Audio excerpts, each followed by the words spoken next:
আসসালামু আলাইকুম ওরহমতুল্লাহি ওবারাকাতুহু। আলহামদুলিল্লাহি রাব্বিল আলামিন ওয়াসসালাতু ওয়াসসালামু আলা রাসূলিহিল কারীম। প্রিয় দর্শক, যে যেখান থেকে উপভোগ করছেন ইনটেক কুইন্স ক্যাফে নিবেদিত পাওয়ার্ড বাই বিটিএস ফ্যামিলি ধর্মীয় জীবন, কাছে কিংবা দূরে, সকলে শুভেচ্ছা নেবেন হৃদয়ে জোরে। আজকের আমাদের এই আয়োজনে কুইজ স্পন্সর হিসেবে রয়েছেন Islami bank Bangladesh PLC, Comilla Tahzibul Ummah Shiksha Paribar, Comilla Zila Madrasa, Ibne Taimiya school and college Comilla, Comilla Mohammadia model developers limited. তো প্রতিদিনের ন্যায় আমরা আজও একটি বিষয় নিয়ে আলোচনা করব, যা হচ্ছে বিশেষ করে রমাদান কেন্দ্রিক এবং রমাদানের শেষ দশকে করা হচ্ছে আমাদের জন্য রাসূল করিম সাল্লাল্লাহু আলাইহি ওয়াসাল্লামের দেখানো একটি সুন্নাহ। আর এ বিষয় নিয়ে কথা বলার জন্য আমাদের স্টুডিওতে একজন বিশিষ্ট আলেমের দ্বীন, বিশিষ্ট মিডিয়া ব্যক্তিত্ব অধ্যাপক মোহতারাম শহীদুল ইসলাম আমাদের স্টুডিওতে আমন্ত্রিত হয়েছেন। আমরা বরণ করে নেব। তবে এর আগে জানিয়ে রাখছি, বিষয় হচ্ছে ইতিকাফ। আর এই ইতিকাফ নিয়ে ইনশাল্লাহ আমরা আলোচনা করব।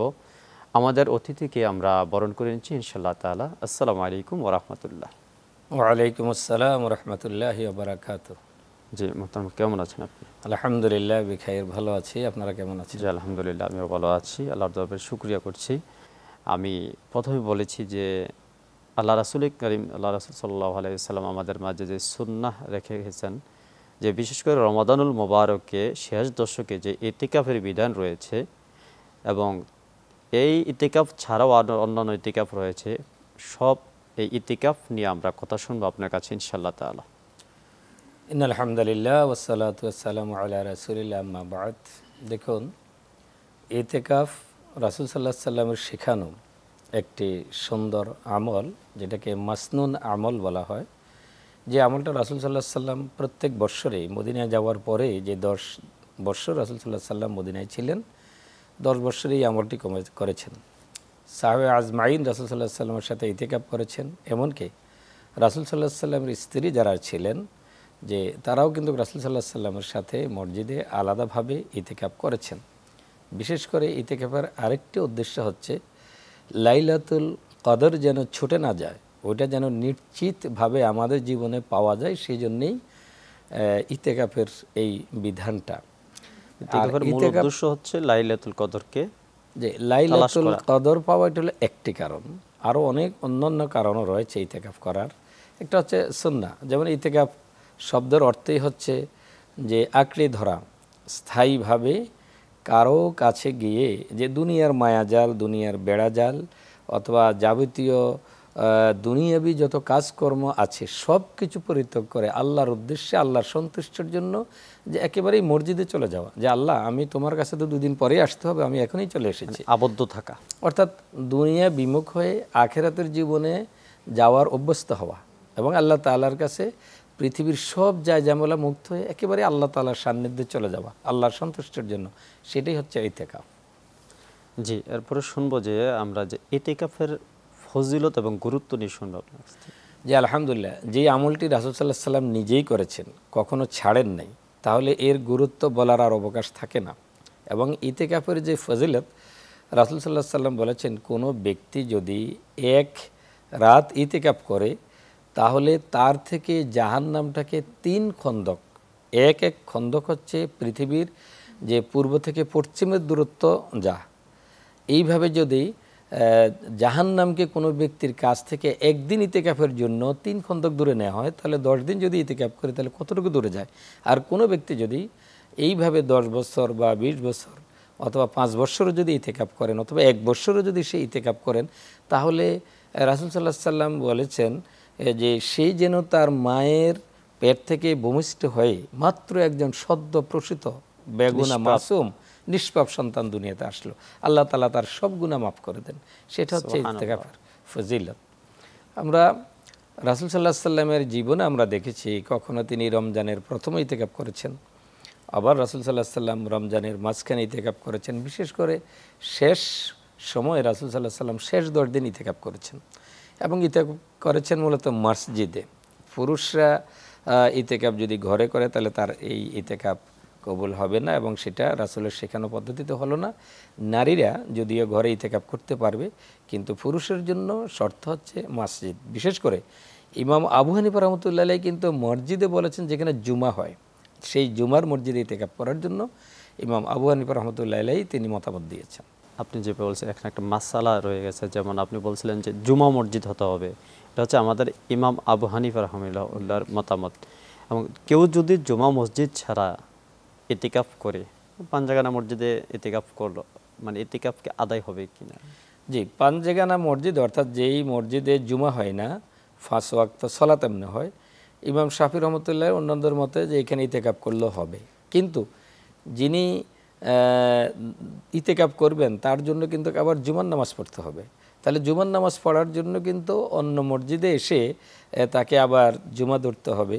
তো এখানে একটা বিষয় থেকে যায়, সেজন্য ইমাম আবু হানিফা রহমতুল্লাহ বলেছেন যেন বের হতে না হয়, প্রয়োজন ছাড়া কিন্তু মসজিদ থেকে বের হলে ইতেকাপ ভঙ্গ হয়ে যায়। সেই জন্য জুমা মসজিদে ইতেকাপের ব্যাপারেই বেশি মতামত দিয়েছেন, এবং এই মতামতটাই হচ্ছে অধিক সহি।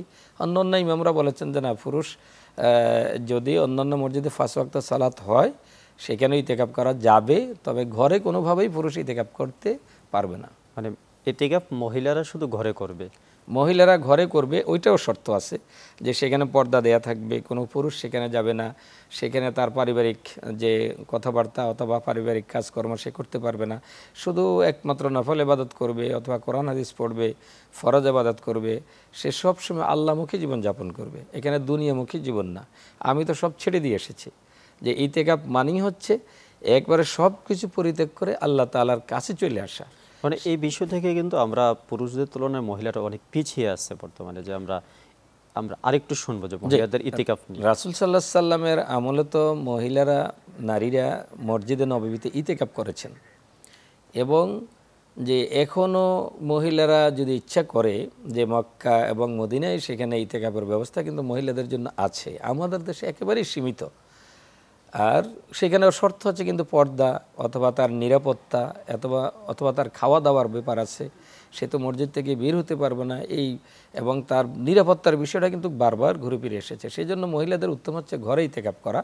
কিন্তু হ্যাঁ, এটাও ঠিক যে আমরা আমাদের মহিলাদেরকে রমজানে এত ব্যস্ত রাখি যে একদিকে হচ্ছে ইফতার তৈরি করা অথবা রান্নাবান্না করা অথবা ছেলে মেয়েদের ভরণ পোষণ, মনে হয় যেন মহিলাদের মূল কাজ হচ্ছে ইফতারের অনেকগুলো আইটেম। ঠিক এই জায়গা থেকে আসবেন ইনশাআল্লাহ তাআলা আমরা আবার। প্রিয় দর্শক, আমরা এতক্ষণ উপভোগ করছিলাম ইনটেক কুইন্স ক্যাফে নিবেদিত পাওয়ার্ড বাই বিটিএস ফ্যামিলি ধর্মীয় জীবন। তো যাব ছোট্ট বিরতিতে, ততক্ষণ আমাদের সঙ্গে থাকবে।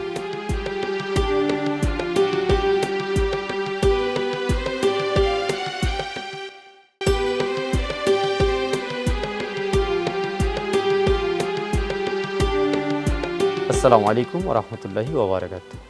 প্রিয় দর্শক, ফিরে এলাম আবারও আমাদের সকলের প্রিয় চ্যানেল 24 এবং এর অনন্য আয়োজন ইনটেক কুইন্স ক্যাফে নিবেদিত পাওয়ার্ড বাই বিটিএস ফ্যামিলি ধর্মীয় জীবন অনুষ্ঠানে। তো বিরতির সময়টুকুন আমাদের সঙ্গে থাকার জন্য অনেক অনেক ধন্যবাদ।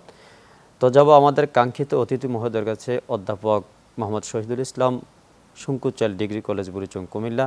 মহোদয়, বিরতির পর আপনাকে আবার স্বাগত জানাচ্ছি। আপনি কথা বলছিলেন যে আমাদের মহিলাদের ইতিকাফ নিয়ে কথা বলছিলেন।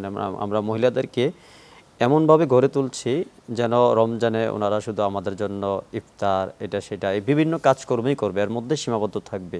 কিন্তু ইতিকাফ নিয়ে আমরা তাদেরকে ওইভাবে তাগিদ প্রদান করছি না, অথবা করতে হবে। আরও কিছু শুনবেন ইনশাআল্লাহ তাআলা। জি, আলহামদুলিল্লাহ। দেখুন, ইতিকাফ মূলত 3 প্রকার, যে ওয়াজিব ইতিকাফ রয়েছে অথবা মুস্তাহাব ইতিকাফ রয়েছে, যেটাকে আমরা নফল বলি, সুন্নত ইতিকাফ রয়েছে। রাসূল সাল্লাল্লাহু আলাইহি সাল্লাম যেহেতু মসজিদে নববীতে প্রত্যেক বছরই ইতিকাফ করেছেন, এবং এক বছর রাসূল জিহাদের ময়দানে যাওয়ার কারণে ইতিকাফ করতে পারেননি, পরবর্তীতে 20 দিন রাসূল সাল্লাল্লাহু আলাইহি সাল্লাম ইতিকাফ করেছেন, তাহলে সেটা সুন্নাহ। আরেকটি হচ্ছে যে ইতিকাফের জন্য ওমর রাদিয়াল্লাহু তাআলা আনহু বলেছে, ইয়া রাসূলুল্লাহ, আমি জাহিলি যুগে এক রাত ইতিকাফ করার জন্য আমি নিয়ত করেছি। রাসূল বলেছেন, তাহলে তুমি সেটা পূর্ণ করো। এইভাবে যদি আমি কোনো চিন্তা করি যে আমার যদি এই কাজটা পূর্ণ হয় তাহলে আমি ইতিকাফ করব এতদিন, তাহলে এটা ওয়াজিব মানত বলে থাকি, যে সেটা মানত, সেটা ওয়াজিব হয়ে যায়।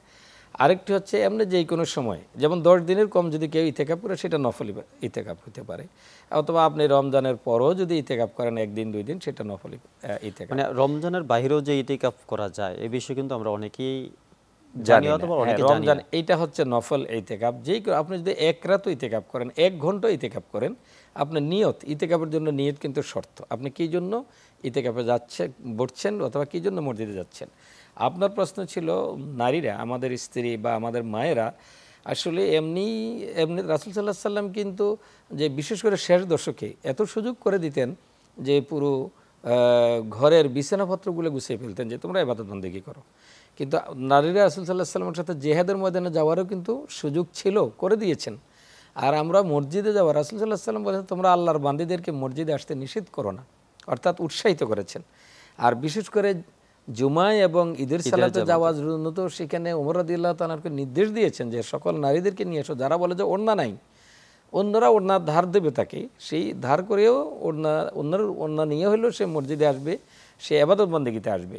কিন্তু আমরা এই যে রমজান আসলো, যে এখন কেনাকাটাও আমরা নারীদেরকে দিয়ে করাই, অথবা ঘরের অনেক আইটেম ইফতার। রাসূল সাল্লাল্লাহু আলাইহি সাল্লাম সাহাবায়ে কেরাম কি দিয়ে, হাদিসে আপনি দেখুন রাসূল সাল্লাল্লাহু আলাইহি সাল্লাম খেজুর দিয়ে ইফতার করতেন। কোনো কারণে যদি খেজুর পাওয়া না যেত তাহলে পানি দিয়ে ইফতার করতেন এবং বলতেন পানি সুস্বাদু এবং পানি পবিত্র।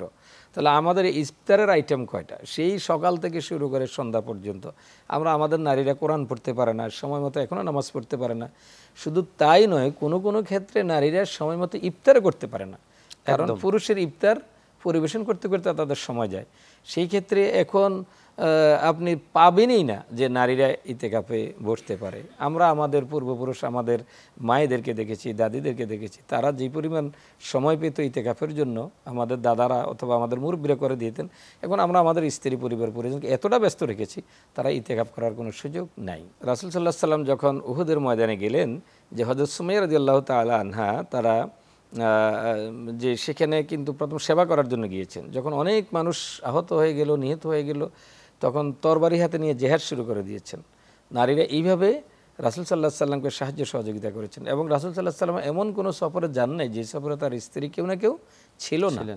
আজকে আমাদের সমাজে এখন অনেক আপগ্রেড হচ্ছে, নারীরাও ইসলাম সম্পর্কে জানছে এবং ইসলাম জানার অনেক সুযোগ হয়েছে। আধুনিক নারীরা কিন্তু অনেক ক্ষেত্রে অনেক আলেম ওলামার চেয়ে তারা অনেক ভালো এগুলো চর্চা করে, তারা এগুলো শেখার চেষ্টা করে। যে এখন বিভিন্ন মসজিদ হচ্ছে বা সরকারিভাবে যে ঈদগাহে অথবা বড় বড় মসজিদগুলোতে নিরাপত্তার সাথে, এবং বাংলাদেশের বাইরে আমরা অনেক রাষ্ট্রে দেখেছি, সৌদি আরবে, মালয়েশিয়ায়, অন্য রাষ্ট্রে দেখেছি যে নারীরা সুন্দর মতো গাড়িতে করে অথবা নিজেরা গাড়ি ড্রাইভ করে সে যে তার গাড়িটা রেখে সে নামাজ পড়ছে। তাহলে আমাদেরও উচিত নারীদেরকে এই পরিবেশটা করে দেওয়া।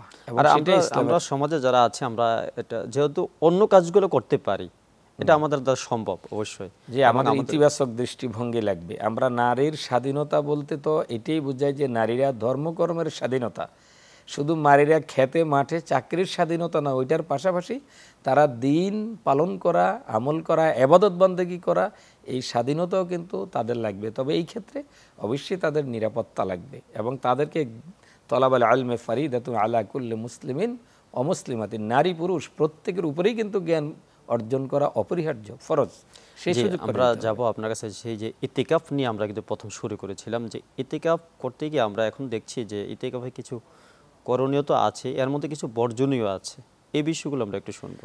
যে ইতিকাফ যে কারণে ভঙ্গ হয় এগুলোকে আমাদের বর্জন করতে হবে। যেমন যে মসজিদ থেকে যদি আমরা বের হয়ে যাই তাহলে তার ইতিকাফ ভঙ্গ হয়ে যায়। দুনিয়াবি কথা যদি সে অপ্রয়োজনীয় বলে তার ইতিকাফ ভঙ্গ হয়ে যায়। সে যদি তার ঘরে চলে আসে তাহলে তার ইতিকাফ ভঙ্গ হয়ে যায়। সেই জন্য ইতিকাফ অবস্থায় যেই 10 দিন আমি নিয়ত করব সুন্নাত ইতিকাফ, বিশেষ করে আমি নামাজগুলো জামাতের সাথে পড়তে হবে, সেখানে কোরআন সঠিকভাবে পড়তে হবে, সেখানে ইসলামী সাহিত্য আমি পড়তে পারি, জ্ঞান গবেষণা করতে পারি। একান্ত পরিবারের প্রয়োজনে যেই কথাটুকু বললেই নয়, ওই কথায় অংশগ্রহণ করা যাবে। অথবা মসজিদে তো পায়খানা প্রস্রাব অথবা এই ধরনের কোনো ব্যবস্থা সেখানে নাই, তাহলে অবশ্যই আমাকে পুত পবিত্র হওয়ার জন্য, তাহারাত অর্জন করার জন্য শুধুমাত্র বাইরে হতে পারবো।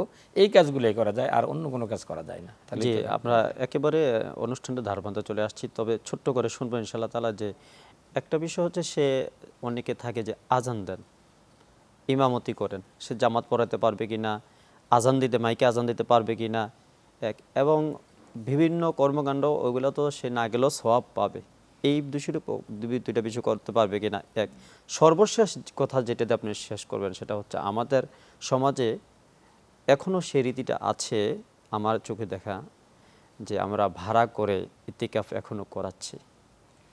যে ইতিকাফ হচ্ছে একটি মাসনুন এবাদত, যে এবাদতটি রাসূল সাল্লাল্লাহু আলাইহি সাল্লাম করেছেন।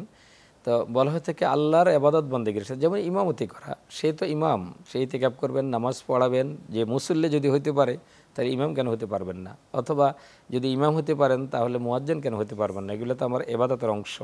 মাইকে আজান দিতে পারবে, ওই তো সে আজান দিবে, সে আজানে মানুষকে ডাকবে, এতে সমস্যা নেই, এতে ইতিকাফ ভঙ্গ হবে না।